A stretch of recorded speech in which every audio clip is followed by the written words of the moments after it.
आज की क्लास में हम लोगों को गोलीय संधारित्र के बारे में पढ़ना है। पिछले क्लास में हम लोगों ने समांतर प्लेट संधारित्र का अध्ययन किया, जिसमें हम लोगों ने देखा कि 1 फैराड धारिता का समांतर प्लेट संधारित्र बनाने के लिए प्लेटों की लंबाई तथा चौड़ाई लगभग 30 किलोमीटर की होनी चाहिए, जो कि विलगित चालक के लिए आवश्यक आकार से बहुत ही कम है, लेकिन फिर भी ये काफ़ी ज़्यादा है। इसका इस्तेमाल भी हम लोग अच्छे से नहीं कर पाएंगे। ठीक है, तो अब हम लोगों का मेन उद्देश्य है आकार को कम करना। इस आकार को जो 30 किलोमीटर का है 1 फैराड के लिए, तो इसको हम लोग कम करने की कोशिश करेंगे। कर तो नहीं पाएंगे, लेकिन कोशिश करेंगे। तो इसके लिए 2 और संधारित्र बनाए गए, जिसमें पहला है गोलीय संधारित्र तथा बेलनाकार संधारित्र। दोनों क्या करते हैं? आकार को छोटा करने का प्रयास करते हैं। ठीक है, तो आज की क्लास में हम लोग गोलीय संधारित्र पढ़ेंगे। तो पहले जान लेते हैं गोलीय संधारित्र क्या है। इसमें एक ठोस अथवा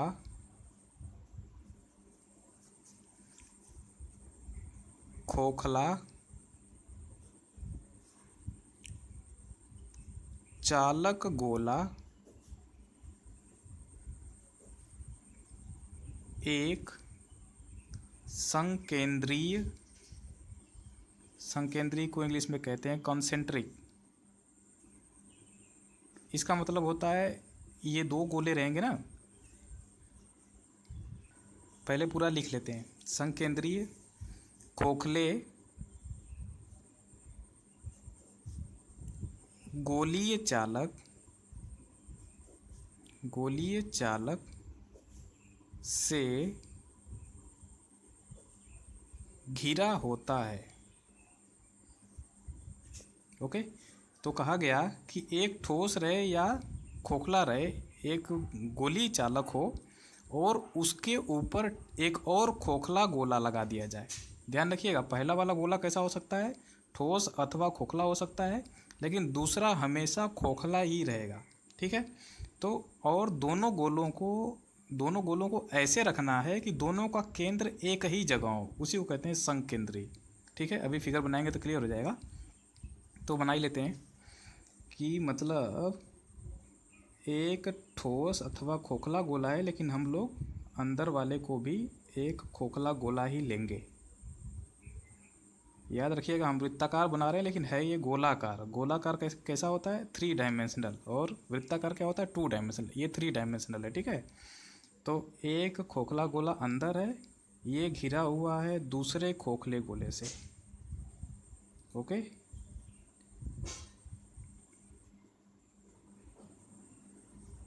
फिगर आप लोग अच्छे से बनाइएगा अगर बनाना आता है तो।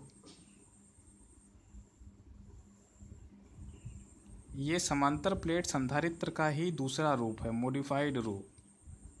देखिए, उसमें क्या होता है? 2 सीधे सीधे प्लेट रहते हैं, वर्गाकार या आयताकार। इसमें भी वही दोनों प्लेट हैं, बस कैसे हैं? गोल कर दिए गए हैं। ठीक है, तो गोल कर दिए गए तो दूरी तो समान ही है दोनों की। ओके, ये है अंदर वाले गोले की त्रिज्या है R2, बाहर वाले गोले की त्रिज्या है R1। ओके,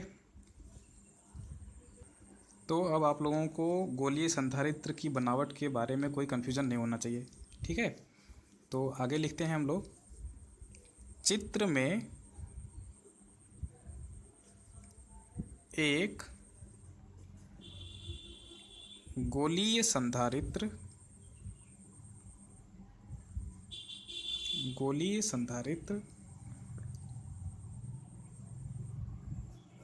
प्रदर्शित है, जो 2 चालक खोखले गोलों X, जिसकी त्रिज्या है R1, तथा Y, जिसकी त्रिज्या है R2। तो ये वाला गोले का नाम दिया गया है X, इस गोले का नाम दिया गया है Y। ओके, से मिलकर बना है। गोले x को प्लस q आवेश दिया जाता है। अगर हम लोग इसको प्लस q आवेश देंगे तो ये क्या करेगा, पूरे पृष्ठ पर एक समान रूप से वितरित हो जाएगा। ये चालक के गुण में आप लोग पढ़े हुए हैं, ठीक है। एक समान रूप से वितरित हो गया तथा गोले y को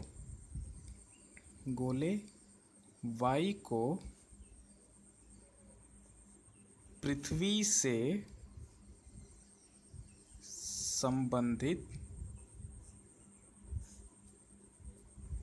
किया गया है।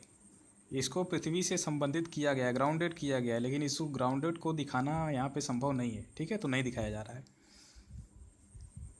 संबंधित किया गया है जिस कारण, एक सेकंड, जिस कारण गोले y पर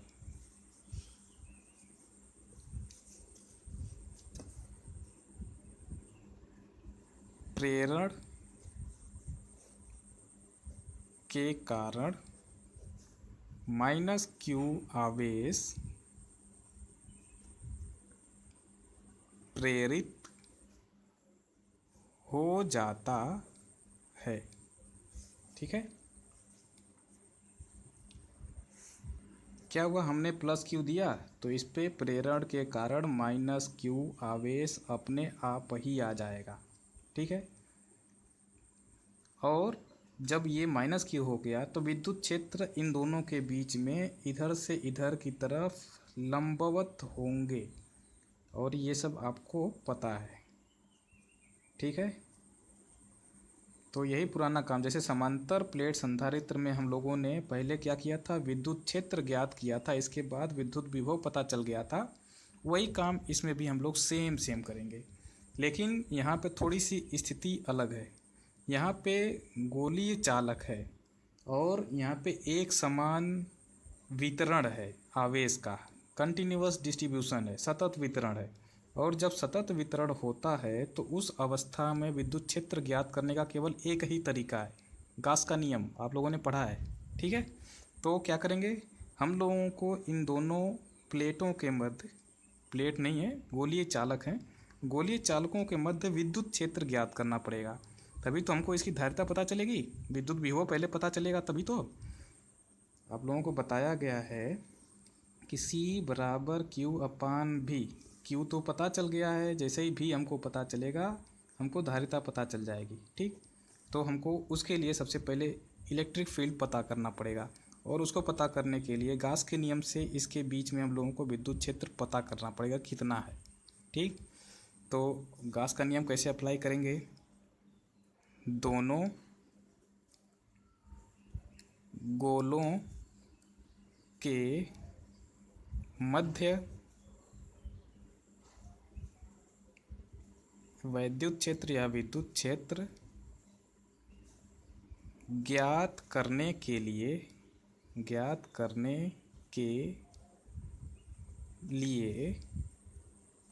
हम एक r त्रिज्या का गाउसीय पृष्ठ खींचते हैं, जहाँ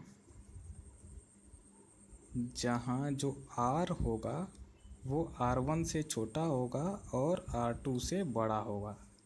देखिए हमको इसके बीच में ज्ञात करना है, तो हम मान लेते हैं इसके केंद्र से r दूरी पर हमको ज्ञात करना है विद्युत क्षेत्र कितना है। तो केवल एक ही तरीका है, हम लोग एक उसी बिंदु पर गाउसीय पृष्ठ खींच देंगे, और गाउसीय पृष्ठ गोलाई के लिए गोलाकार ही होता है, ऑलरेडी आप लोगों ने पढ़ा है, ओके।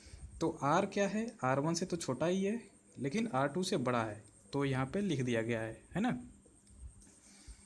अतः गाउस के नियम गाउस के नियम से क्या हो जाएगा? गाउस का नियम कहता है कि बंद समाकलन या फिर कहें कि फ्लक्स, किसी क्षेत्रफल से गुजरने वाला फ्लक्स, उसमें उपस्थित कुल आवेश का 1/ε0 गुना होता है। और अगर हम लोग यहाँ पे कुल आवेश देखें इस बंद पृष्ठ के अंदर, तो यहाँ पे कुल आवेश है -q/ε0। तो हमको पता चला कि E.ds जो है -q/ε0 है। अब ध्यान दीजिए यहाँ पे इलेक्ट्रिक फील्ड की दिशा है अंदर की ओर, और जो ds होता है आपको बताया गया है कि अगर गोलाकार है तो उसके लिए हमेशा ds जो है बाहर की ओर होता है। विद्युत क्षेत्र अंदर की तरफ, ds बाहर की तरफ। E.ds कितना हो जाएगा? -EDS। पता चल गया? EDS cos थीटा में थीटा कितना है? 180 अंश, 180 का -1। ठीक है, क्लियर है? ये बराबर -q/ε0, माइनस माइनस कैंसिल हो जाएगा। अब हम लोग लिख सकते हैं ई तो एकदम डिपेंड नहीं कर रहा है इस पे, विद्युत क्षेत्र क्षेत्रफल पे एकदम डिपेंड नहीं करता है, आपको पहले से ही पता है। तो EDS बराबर q/ε0, और क्षेत्रफल यानी कि ये पूरा क्षेत्रफल, इस गाउसीय पृष्ठ का क्षेत्रफल कितना होगा वही ये समाकलन ds बताता है। तो यहाँ से हमको पता चल जाएगा E × 4πr² बराबर q/ε0। चूँकि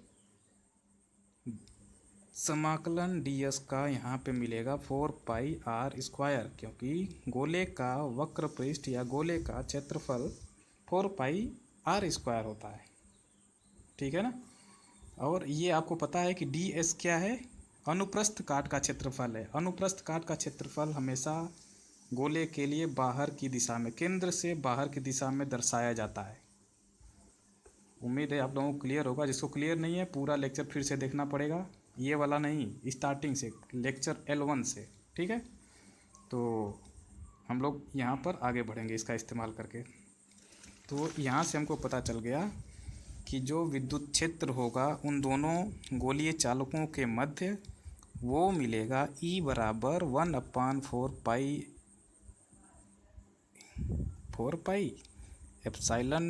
q/r²। इसको हम लोग मान लेते हैं समीकरण 1। हमको विद्युत क्षेत्र पता चल गया उसके बीच में कितना है। ओके, अब हमको एक फार्मूला पता है, चूँकि E बराबर होता है -dv/dr। पिछले ही क्लास में इसका इस्तेमाल किए थे हम लोग। इससे हमको पता चलेगा कि जो dv है वो -EdR के बराबर होगा। ओके, तो यहाँ से अगर हमको भी पता करना रहेगा तो हम लोग लिखेंगे समाकलन dv बराबर माइनस समाकलन EdR। लेकिन समाकलन की लिमिट क्या होगी उसके लिए हम लोग चलते हैं फिगर पे। फिगर बता रहा है कि विद्युत क्षेत्र अंदर की ओर है और इसका पोटेंशियल कितना होगा? x वाले का Vx होगा।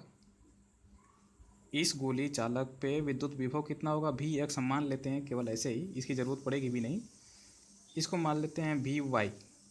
तो अगर हम लोग समाकलन कर रहे हैं तो कैसे कर सकते हैं? या तो आवेश को x से y की तरफ लेके जाएं या y से x की तरफ लेके जाएं, दोनों एक ही बात है, कोई प्रॉब्लम नहीं होने वाली है। ठीक है, तो अगर हम लोग x से y की तरफ लेके जाते हैं तो त्रिज्या कहाँ से चेंज हो रही है? R1 से R2 हो रही है। ठीक, तो हम लोग समाकलन में यही रख देंगे, कुछ भी रख सकते हैं आप लोग, कोई समस्या नहीं है। Vy पहले रखिए चाहे Vx, तो मैं x वाला पहले रख रहा हूँ, Vx, ये रहा Vy। ओके, यहाँ पे हम त्रिज्या कहाँ से कहाँ तक चेंज हो रही है? R1 से R2 हो रही है। ठीक, मैं x वाले गोले से y वाले गोले पर जा रहा हूँ। ओके, तो Vx से चेंज हो रहा है Vy विभवांतर, और डिस्टेंस चेंज हो रही है R1 से लेके R2। अब हम लोग अगर इसका इंटीग्रेशन करें तो ये हो जाएगा V, लिमिट है इसकी Vx Vy, इसका कितना होगा? माइनस E का मान हम लोगों को अभी अभी पता चल गया है, तो हम लोग रखेंगे ये R1 R2 ई का मान होगा 1/4 पाई एप्सिलॉन नॉट। इस समय आप लोग इंटीग्रेशन पढ़ रहे हैं तो इसके बारे में मैं ज़्यादा नहीं बताऊंगा, आप लोग मैथ में सीखिए। Q/r² dr। ओके, ये हम लोग कहाँ से पाए हैं, ये समीकरण 1 से पता चल गया है कि ई का मान इतना है। ठीक, अब ये हो जाएगा Vy माइनस Vx।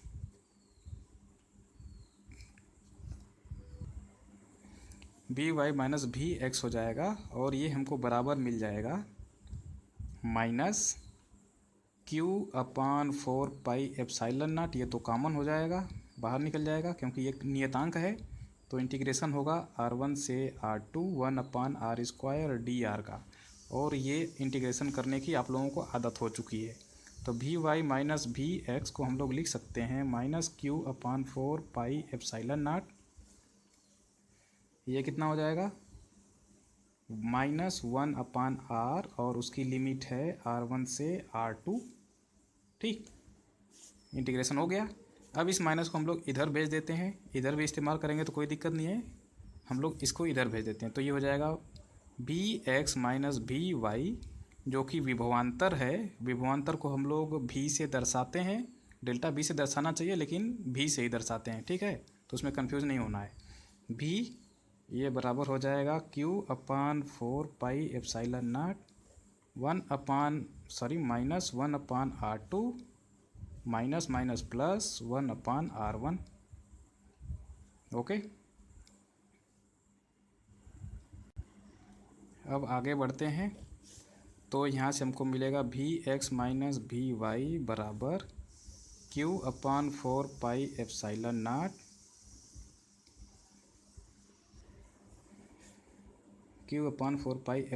नॉट।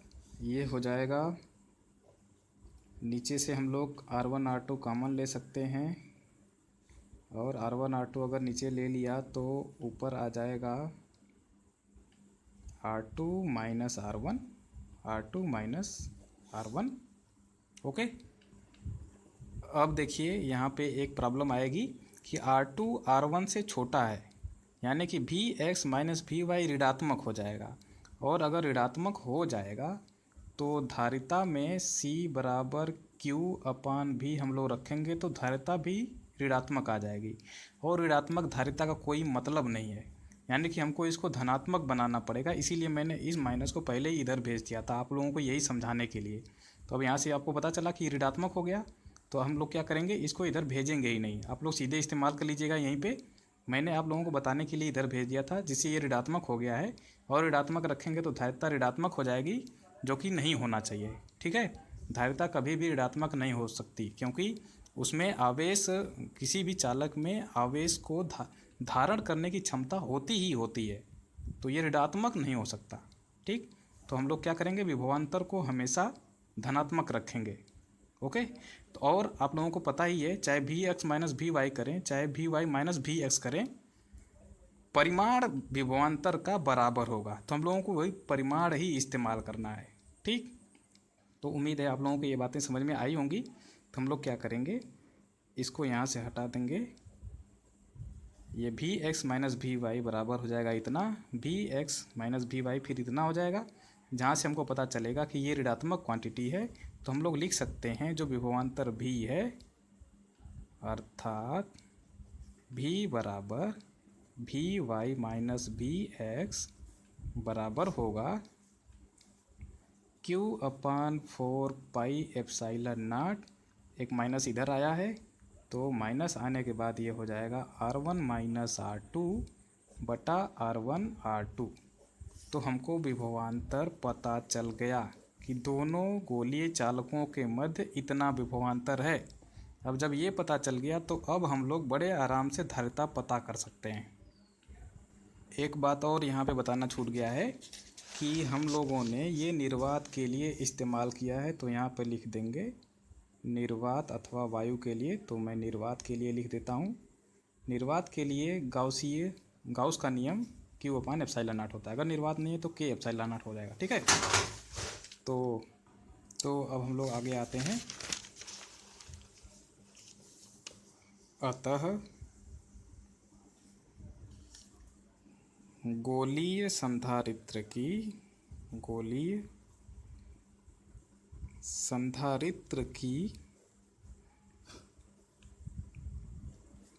धारिता C बराबर जो आवेश दिया गया है Q बटा विभवांतर, और ये समीकरण 2 है, तो हम लोग इसमें मान रख देंगे Q/4 pi epsilon not R1 minus R2 बटा R1 R2। यहाँ पर लिख देंगे समीकरण 2 से। ओके, तो Q से Q कैंसिल हो जाएगा, अर्थात C जो कि निर्वात के लिए है, C बराबर 4 pi epsilon not R1 R2 बटा R1 माइनस R2। ओके, और ये आपके चैप्टर 2 के 29वें क्वेश्चन में ये डिराइव करने के लिए भी दिया गया है, तो हम लोग पहले ही इसको कर लिए। ठीक है, तो आप लोग देख लीजिएगा क्वेश्चन नंबर 2.29 जो अभ्यास प्रश्न में दिया गया है ना। तो ये हो गया निर्वात के लिए। यदि दोनों गोलीय चालकों के मध्य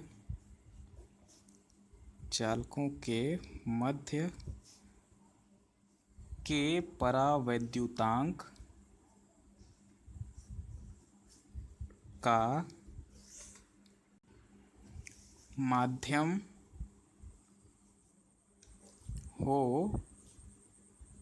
तो C बराबर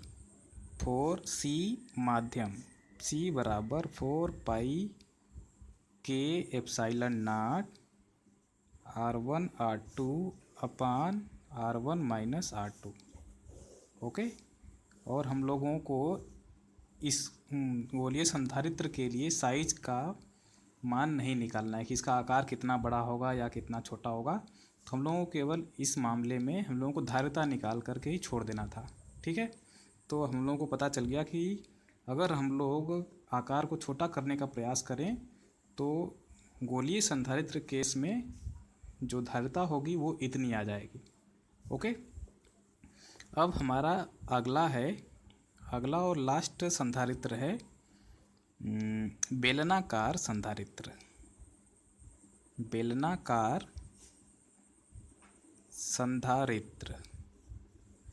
सिलिंड्रिकल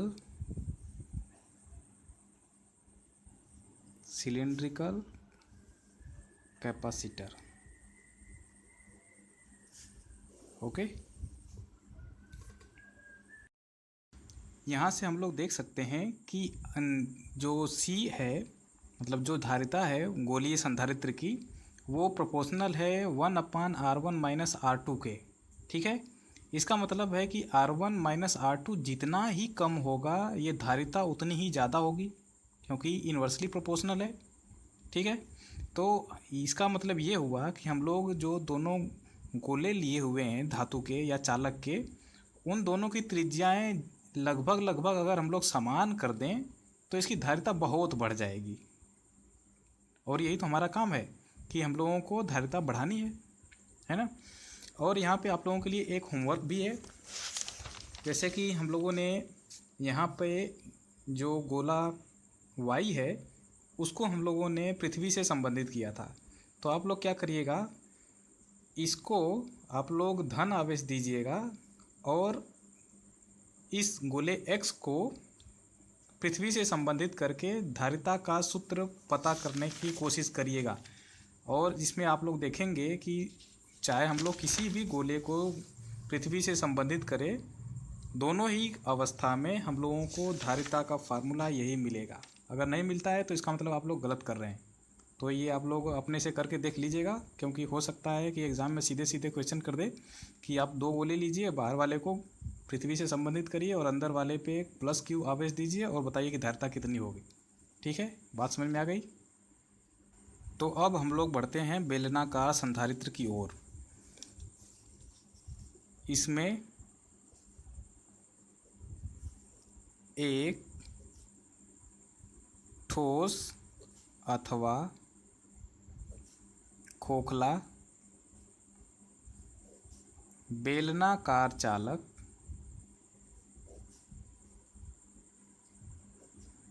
एक समअक्षीय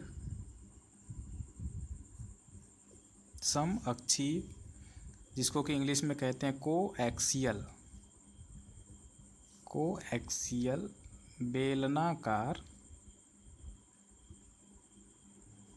बेलनाकार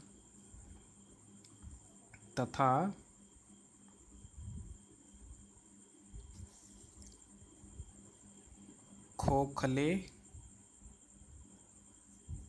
खोखले चालक से घिरा होता है। तो इसके बारे में तो आप लोग जान ही गए। वहाँ पे क्या था, गोलीय संधारित्र में क्या था कि दो गोले थे, एक ठोस या खोखला था जिसको एक खोखला गोला घेरा हुआ था। तो यहाँ पे एक ठोस अथवा खोखला बेलन रहेगा जिसको एक खोखला बेलन घेरा रहेगा। तो इसका फिगर बना लेते हैं। मान लेते हैं कि ये एक अक्ष रही जिसको बेलन की अक्ष कहें। तो एक गोला है जो कि खोखला है, इस केस में भी हम लोग खोखला ही मानेंगे। ओके, ये एक खोखला बेलन है, ये उसका केंद्र है। ठीक, अब इसी के संकेंद्री एक दूसरा खोखला बेलन इसको घेरे हुए है। ओके, केंद्र सेम है दोनों का और लंबाई भी दोनों की बराबर ही।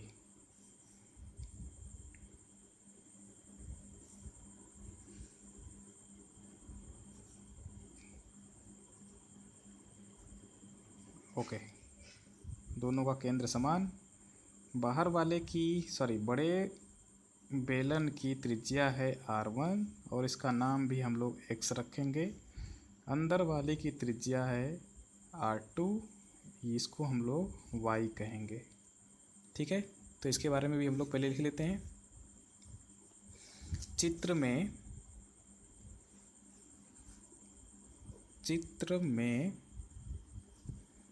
एक बेलनाकार संधारित्र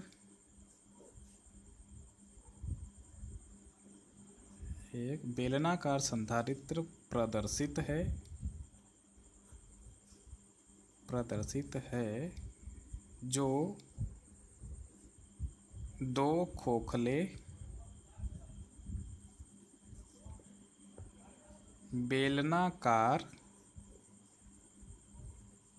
चालकों X जिसकी त्रिज्या है R1 तथा Y जिसकी त्रिज्या है R2 से मिलकर बना है। माना बेलनों की लंबाइयाँ, या फिर लिखें लंबाई, बेलनों की लंबाई L है। हम लोगों ने मान लिया कि इन दोनों बेलनों की लंबाई समान है और वो कितनी है, L है। ओके, माना बेलन Y को +Q आवेश दिया जाता है, +Q आवेश दिया जाता है। हम लोगों ने गोले के केस में क्या किया था, Y वाले को हम लोगों ने पृथ्वी से संबंधित कर दिया था, मतलब ग्राउंडेड कर दिया था, और X वाले को +Q आवेश दिया था। और आप लोगों को होमवर्क भी मिला। होमवर्क ये मिला कि हम लोग Y वाले को +Q आवेश दें और X वाले को ग्राउंड कर दें, तब क्या होगा। तो उसमें आप लोग करिएगा, इसमें मैं कर रहा हूँ। कि y वाले को मैं प्लस क्यू आवेश दे रहा हूँ, x वाले को ग्राउंड कर दे रहा हूँ। तो इस अवस्था में हम लोग इस संधारित्र का धारिता पता करेंगे और इसके बाद आप लोग होमवर्क में क्या करेंगे, y वाले को ग्राउंड करेंगे, x वाले को धन आवेश दे करके इसकी धारिता पता करेंगे। ठीक है, और देखेंगे कि दोनों में बराबर ही आता है, और अगर ऐसा नहीं आ रहा है तो आप लोग कहीं गलत कर रहे हैं। ठीक है, प्लस क्यू आवेश दिया जाता है तथा बेलन x को पृथ्वी से संबंधित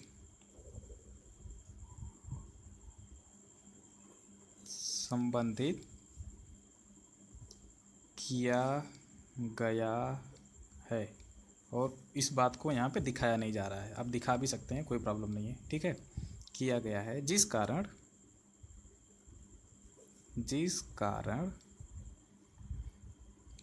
बेलन x पर प्रेरण के कारण -q आवेश प्रेरित हो जाता है।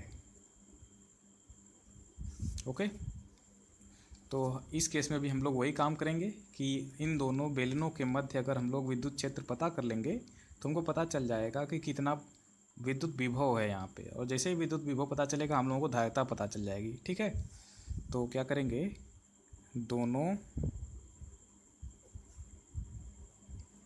बेलनों के मध्य वैद्युत क्षेत्र ज्ञात करने के लिए हम एक r त्रिज्या तथा l लंबाई का गाउसीय पृष्ठ खींचते हैं, जहाँ R1 बड़ा है R से, लेकिन R2 से R बड़ा है। ओके, अतः गाउस का नियम बताएगा हमको, अतः गाउस के नियम से जो फ्लक्स होगा E.ds वो बराबर होगा गाउसीय पृष्ठ के अंदर कुल आवेश के 1/ε0 टाइम्स के बराबर। और ये इस केस में, क्योंकि हम लोगों ने पूरा बात अभी बना नहीं, इस पे हम लोगों ने प्लस क्यू आवेश दिया है, प्लस प्लस प्लस। ओके, इस बेलन पे चारों तरफ धनात्मक आवेश और बाहर वाले पे ऋणात्मक आ जाएगा, ठीक बराबर परिमाण में। ओके, तो अगर हम लोग एक गाउसीय पृष्ठ खींचें तो गाउसीय पृष्ठ, क्योंकि हमको बीच में ही ज्ञात करना है विद्युत क्षेत्र, तो बीच में ही खींचा जाएगा गाउसीय पृष्ठ, और गाउसीय पृष्ठ की त्रिज्या हमको पता है r, ये त्रिज्या है r। फिगर पूरा हाथ पाँच हो गया है, आप लोग साफ साफ बनाइएगा। ओके, ये हो जाएगा Q/ε0, और किसके लिए ये है निर्वात के लिए। ओके, अब आपको पता है कि E.ds इस केस में क्या होगा। अब देखिए, विद्युत क्षेत्र इधर से y से x की तरफ है, और गाउसी पृष्ठ जो बना है उसका जो अनुप्रस्थ काट का क्षेत्रफल होगा उसकी दिशा भी विद्युत क्षेत्र की दिशा में होगी, यानी कि E.ds किसके बराबर हो जाएगा, E.ds के। ठीक है, डॉट हटा दिया, मैं वेक्टर हटा दिया अब। ओके, ये बराबर हो गया Q/ε0 के, और ds बेलन के केस में मतलब बेलन का वक्र पृष्ठ कितना होता है 2πr इंटू एल बराबर क्यू अपान एप्सिलॉन नॉट, अर्थात यहाँ पे लिख लीजिएगा, चूँकि जो बेलन का वक्र पृष्ठ होगा वो होगा 2πr के, अर्थात ई पता चल गया 1/2 epsilon naught Q upon R into L. ये हो गया समीकरण 1। ओके, तो यहाँ से हमको विद्युत क्षेत्र पता चल गया कि दोनों बेलनों के मध्य विद्युत क्षेत्र इतना होगा। ओके, अब जैसे ही हमको ये पता चला हम लोग विद्युत विभव ज्ञात कर सकते हैं और फार्मूला वही सेम है इस्तेमाल करने के लिए, चूँकि डी वी बराबर माइनस ई डी आर, क्यों इतना होता ही है, आप लोगों को पता ही है, जहाँ भी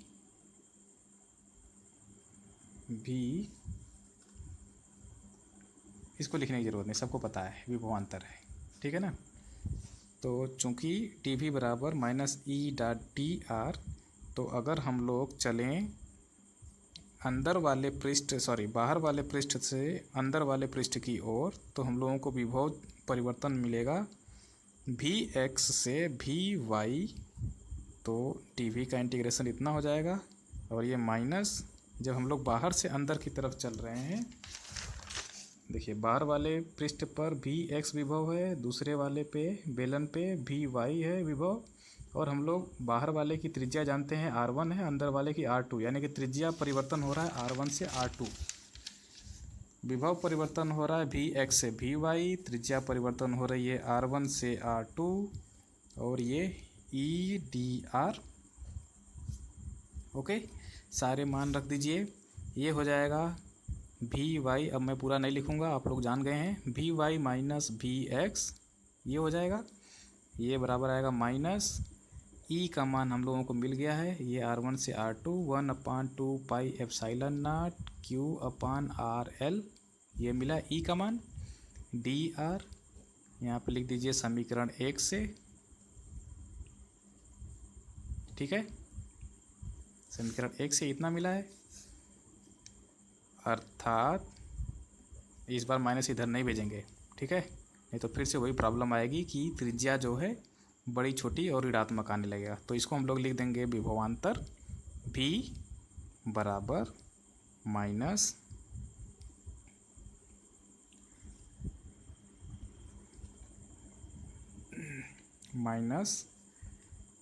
क्यू अपान 2 एप्सिलॉन नॉट, और L बाहर आ जाएगा, सारे के सारे नियतांक हैं, R1 से R2 1/r का इंटीग्रेशन हो जाएगा।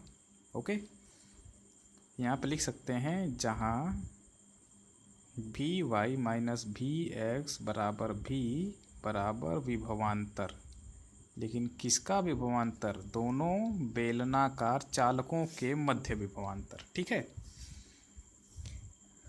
अतः